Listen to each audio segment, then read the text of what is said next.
Hello and welcome to Global Eye. I'm Parikshit Luthra. The top story we're tracking this evening. 2 staff members of the Israeli embassy were shot and killed by a gunman outside a Jewish museum in Washington, D.C.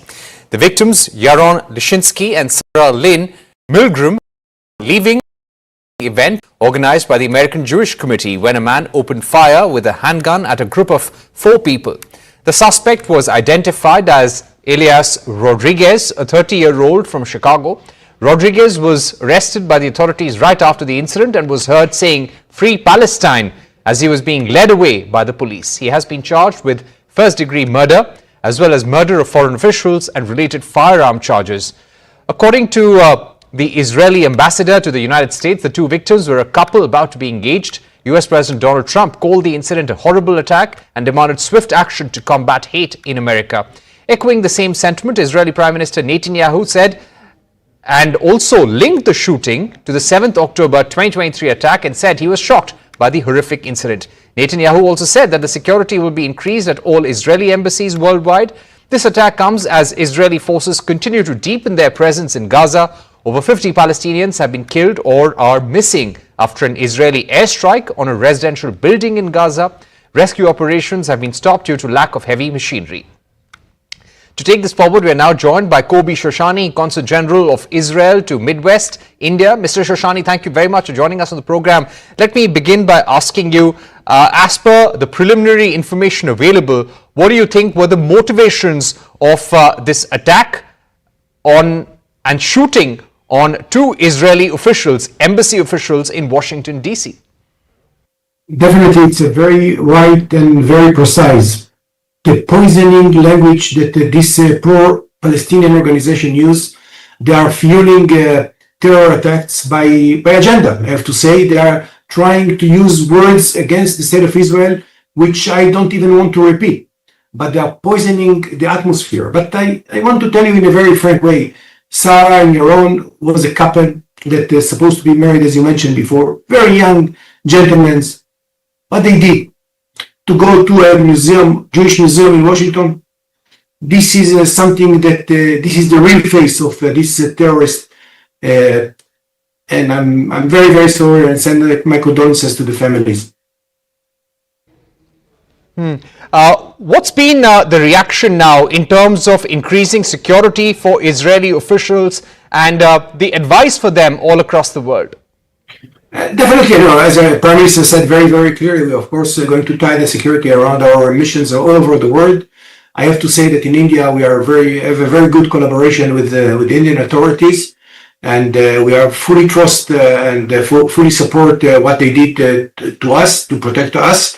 But definitely, this hatred that comes from these Palestinian groups, it's actually grow in the poisoning language that coming up from the Palestinians. I would like to add one more thing with your permission. The pro-Palestinians, I can understand them. They hate us, they like terrorism. That's part of their daily life. But the people who support them, some of them, naive, especially from the left, I have to say, in America, their agenda is a peace and everything. That's the time to say no. No to violence. No to terrorism. No to killing. And I hope that one day they will understand that they're supporting by this poisoning language, killing of innocent people. I would also like to ask you, sir, about the present offensive in Gaza. Prime Minister Netanyahu has said that Israel will eventually take over all territories in Gaza. Could you give us a status of the operations and what is the strategy ahead? I think Prime Minister make it very, very clear 2 days ago, or I think even last night, make it very, very clear, and I fully support. I think this is something very crucial. Bring back the hostages, disarm the capability, the military capability of Hamas, and the war going to be ended. He make it very, very clear, and that's right now in the end of the Palestinians.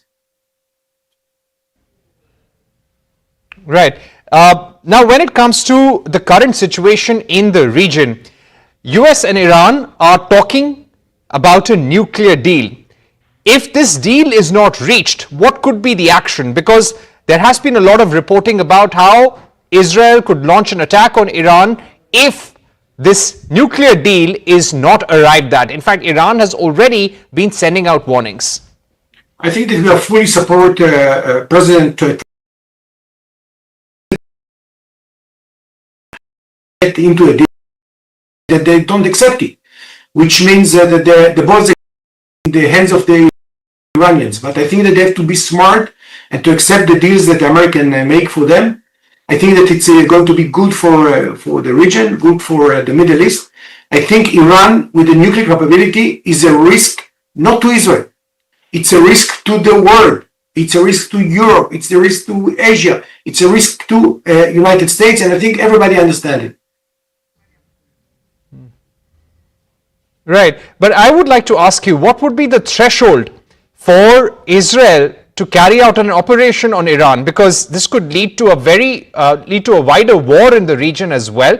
So what is the threshold? What will be the benchmark or the point at which you will say that, yes, we're now going to carry out an operation? I think, again, our Prime Minister make it very, very clear. You know, the interest, the security interest, the security issue of the state of Israel is about any government and every opposition and coalition in Israel. And I think that the Iran capability, nuclear capability, is a risk to the state of Israel. This is our focus right now, and I think that everybody understands this position. Right. In terms of the operation against Hamas, what can we expect next from the Israeli government, from the Israeli ground forces?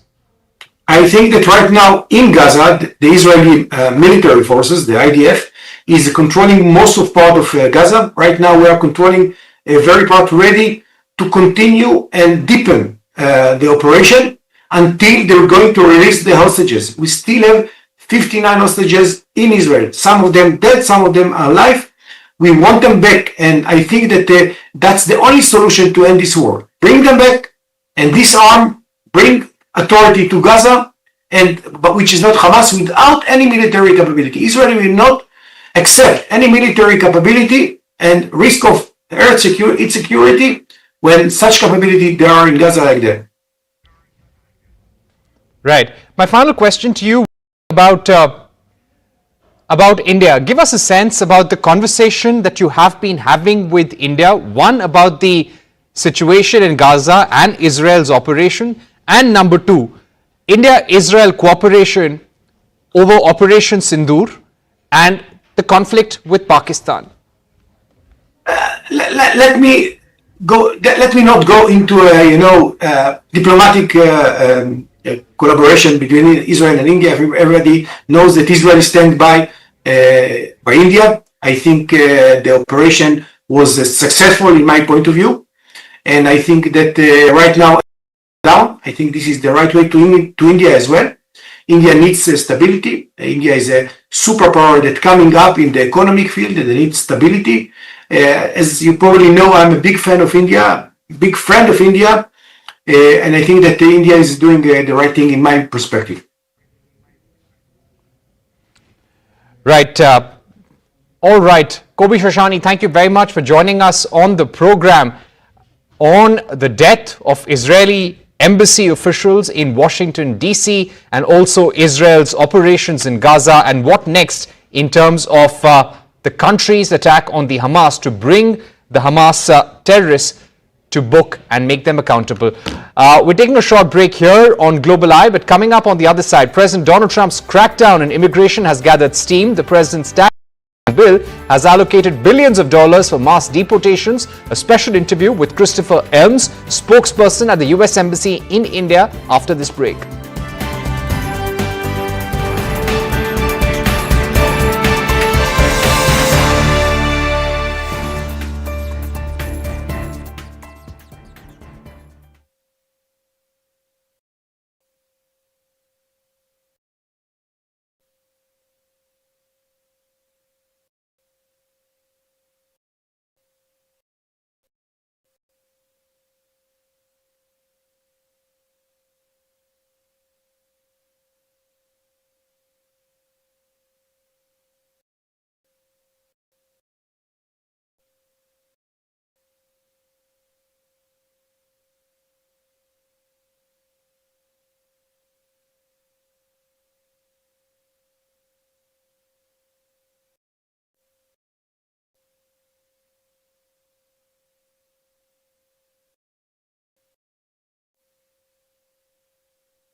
Back, you're watching Global Eye. US President Donald Trump to crack down on illegal immigration in America, leaving the future thousands of immigrants hanging in abeyance.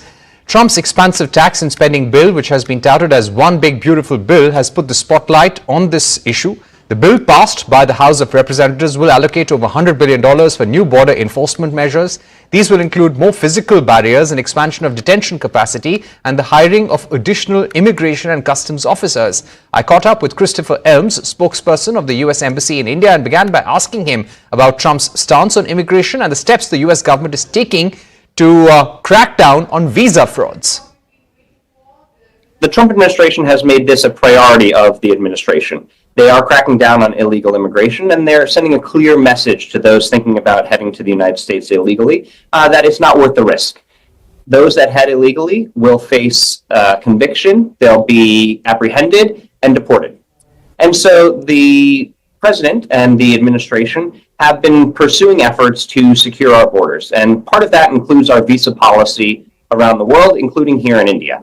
And so on Monday, on May 19th, the administration, through the State Department, announced new visa restrictions on travel agencies that are facilitating illegal immigration.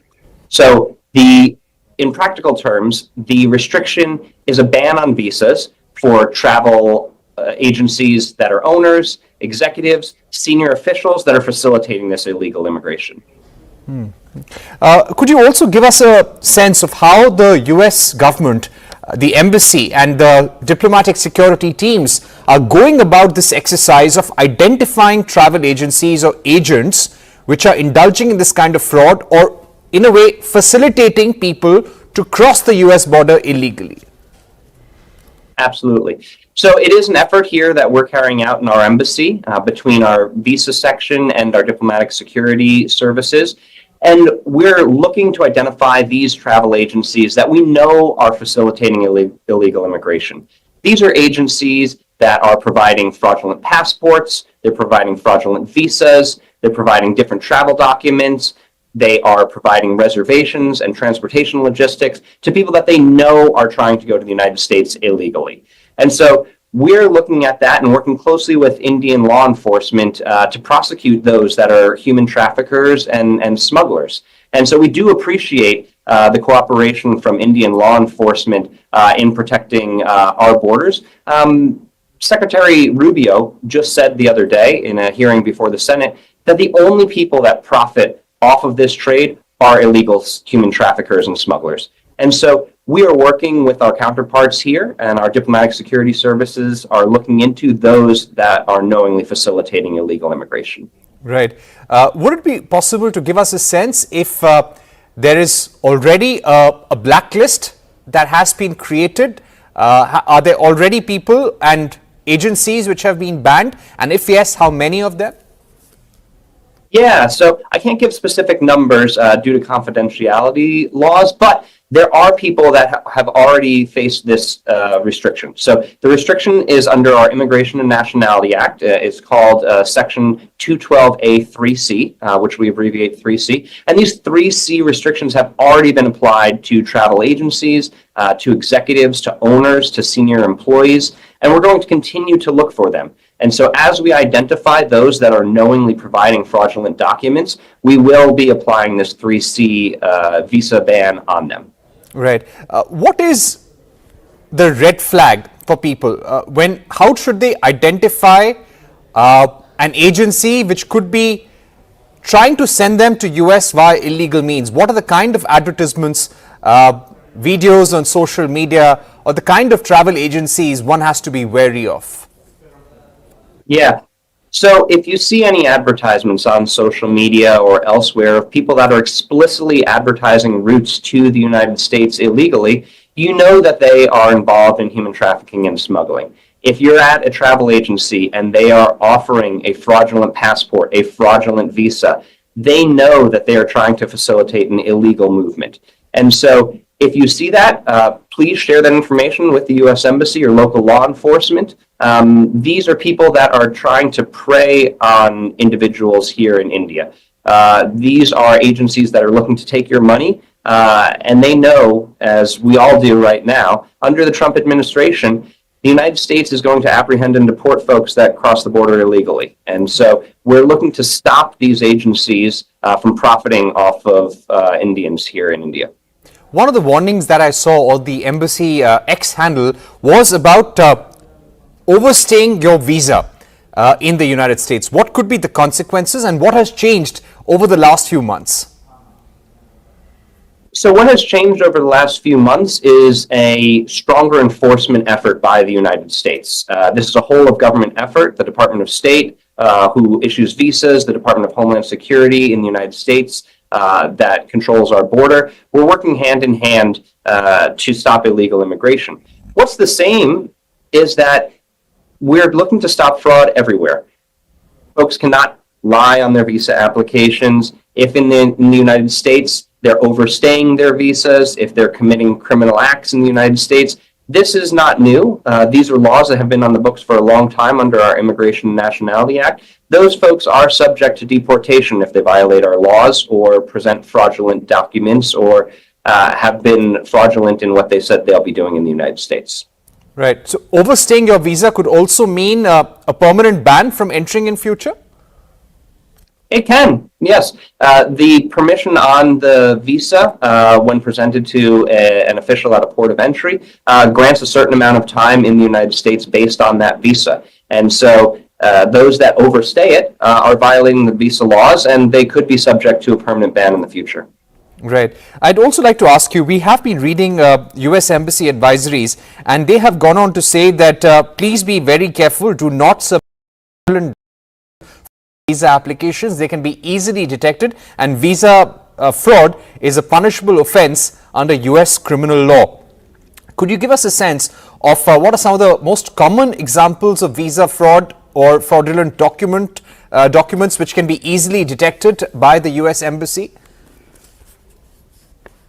We're interviewing thousands of people every day across the country. We have a consular section in New Delhi. We also have them in our consulates in Mumbai, Chennai, Kolkata, and Hyderabad. And so these are folks that are reviewing hundreds of applications on a daily basis. They're working in these jobs for months or years. And so fraudulent documents are easy to pick up on for our consular officers. And so when you're presenting your case at the interview, just tell the truth. It's pretty simple. Those that are going for legitimate means just need to tell the truth at the window. If you're bringing fraudulent documents, it's only hurting your cause and could result in a permanent ban.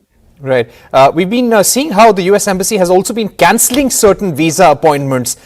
Recently, there was a message about 2,000 appointments being cancelled. Is this now a regular exercise to check if there are appointments being generated fraudulently or via bots for that matter?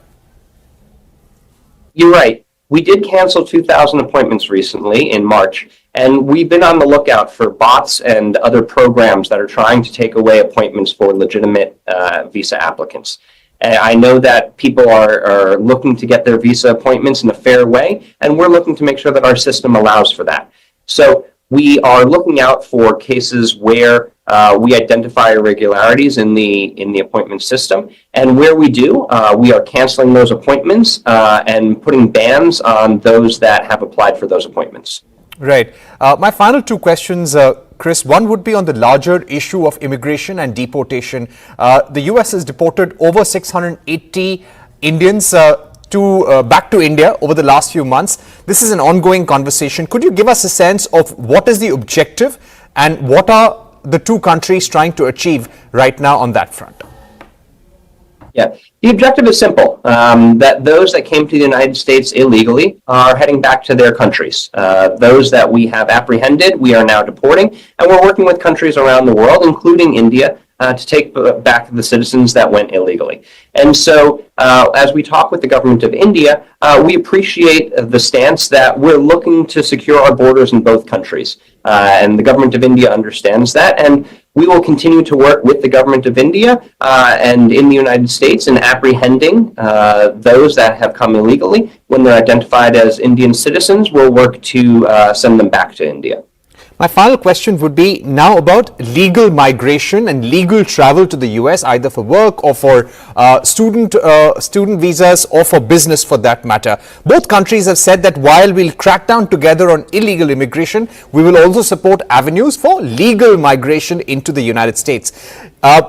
In the last 3 months, have things changed in terms of how visas are processed for students, for business owners, for individuals, for tourists, or for those going on H-1B or work visas to the US? Are there other issues or background checks that are now conducted? Are there things that people should keep in mind, Chris? So we continue to welcome legitimate travelers to the United States. We're excited that next year the United States, together with Canada and Mexico, is going to host the World Cup. We expect plenty of international visitors coming for that. And so what we're really focused on is illegal immigration to the United States. And so over the past few months, there has been an increased emphasis under this administration of those that came illegally or are trying to go illegally. And so the actions that we're taking in India largely reflect those that are trying to go illegally. And if they are receiving support from a travel agent, if they are presenting fraudulent documents, they're presenting fraudulent visas, passports, other things like that, that's what we're trying to stop.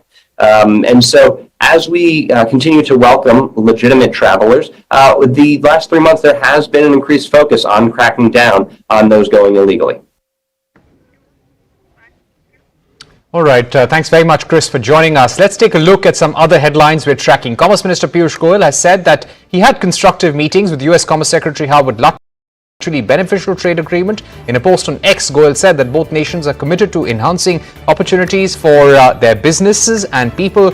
This was their second meeting within a week to discuss a proposed bilateral trade agreement between the two nations. Both sides are looking at finalizing an interim trade pact on and before the 9th of July.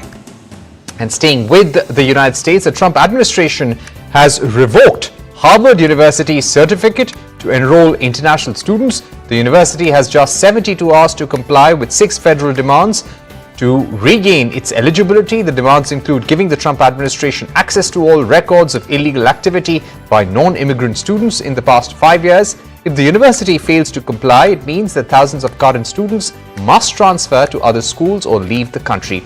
This action comes after the government terminated the $2.7 million in grants for Harvard last month. With that, it's a wrap on this edition of Global Eye. Thank you for watching. Stay tuned to CNBC-TV18 for more updates.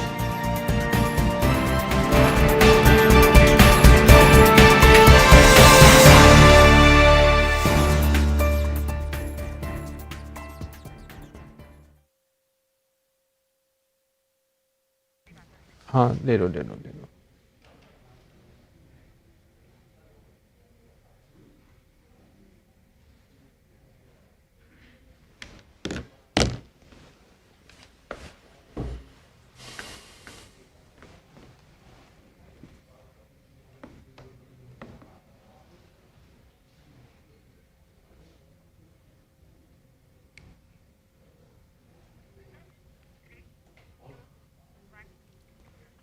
Let's take a look at some other headlines. Commerce Minister Piyush Goyal has said that he had a constructive meeting with U.S. Commerce Secretary Howard Lutnick for a mutually beneficial trade agreement. In a post on X, Goyal said that both countries are committed to enhancing opportunities for their businesses and people. This was their second meeting within a week to discuss a proposed bilateral trade agreement between the two nations. Both sides are looking at finalizing an interim trade pact by the 9th of July.